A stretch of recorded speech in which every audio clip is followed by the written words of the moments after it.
የመሐላው መቲ ያልተሰሙ እውነተኛ ታሪኮች።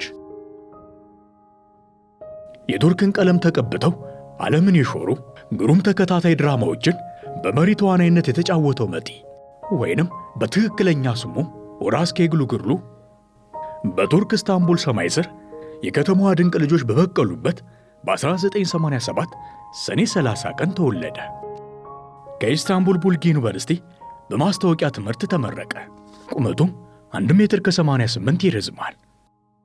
ክብደቱም ከ70 እስከ 80 ይመዝናል። የፀጉር ቀለም ቡናማ፣ የዓይኑ ቀለም ጥቁር ቡናማ። ኡራስ ባለ ትዳር ሲሆን ሜሊስ የተባለች አንዲት የ6 ዓመት ልጅም አለችው። የቴሌቪዥን አቅራቢና ስታንዳርድ ኮሜዲያን ነው። የቱርክ ተዋናዩ ኡራስ በፊልሙ ዘርፍ ላይ እውቅናን ያጎናጸፉትን በርካታ ተከታታይ የቴሌቪዥን ድራማዎችን ሰርቷል።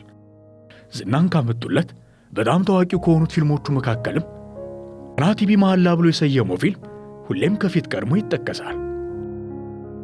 የፊልም ሥራዎቹን በአጠቃላይ ስናይ እንደ ጎርጎሮሳውያኑ አቆጣጠር በ2008 ማይልዷና ባሪ በተባለ ተከታታይ ድራማ የትወና ብቃቱን አሳይቶ በቱርክ የፊልም ኢንዱስትሪ ላይ ተወዳጅነቱን ሀብሎ ጀመረ። ቀጥሎ በ2011 ፒሲያን 7 በተባለ ድራማ ላይ መሪ ገጸ ባህሪ ሆኖ በመተወን ተወዳጅነቱን አሰፋ። በመቀጠል በ2012 ሰዎች በትወና የተደመሙበትን ኃይለኛውንና ጨካኙን ገጸ ባህሪ ሐሪም በተባለው የቴሌቪዥን ተከታታይ ድራማ ላይ ስሙን በዓለም አቀፍ የፊልም ዘርፍ ላይ ገናና አደረገ። ሌላው ደግሞ በትወና ገጸ ባህሪያት ከተወናቸው ገጸ ባህሪያት ለየት ያለው ሚና የተጫወተው 3 ሳንቲሞች በተሰኘው ተከታታይ ድራማ ውስጥ ሲሆን ይሄ ገጸ ባህሪ ተንኮለኛና አፍቃሪ ነው። ኡራዝም ገጸ ባህሪው እስከ ዛሬ ከተጫወታቸው ገጸ ባህሪያት ለየት ያለና የፈተነውም እሱ እንደሆነ በአንድ ወቅት በሰጠው የጋዜጣዊ መግለጫ ገልጿል። በመጨረሻም ኡራዝን ከኔትፍሊክስ ጋር ያስተዋወቀው አያን አያን የተባለው ኮሜዲ ዘውግ ያለው ተከታታይ ድራማ በ2019 ጎንዲዚካን ሆኖ ተወነ።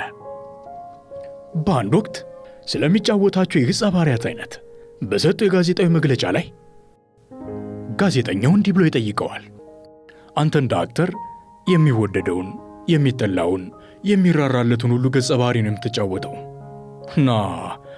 እና ስለዚህ ምን ትላለህ ሲል ጋዜጠኛው ይጠይቀዋል።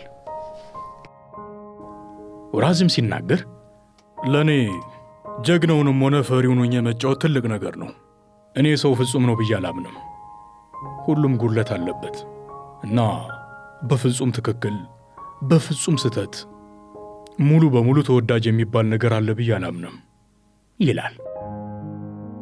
የታዋቂው ኡራስ ሽልማቶች በ2019 ኢዝሚር ፊልም ፌስቲቫል ላይ የዓመቱ ረዳት ወንድ አክተር በመሆን በቱርክ የፊልም ፌስቲቫል ላይ ሽልማቱን ሀብሎ ተቋደሰ። በመቀጠልም በ2020 ሞስት አድማይርድ ሲኒማ ላይ ምርጥ የዓመቱ አክተር በመባልም ተሸለመ። ሶስተኛ 2021 የዓመቱ ምርጥ አክተር ሽልማትን ከአንጋፋ የቱርክ አክተሮች ጋር ተወዳድሮ በድጋሚ አሸነፈ።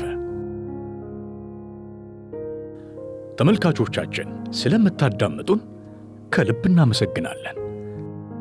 ቀጣይ ሌሎች ቪዲዮዎች እንዲደርሱ ሰብስክራይብ ማድረግዎን እንዳይረሱ። ክብረት ይስጥልን።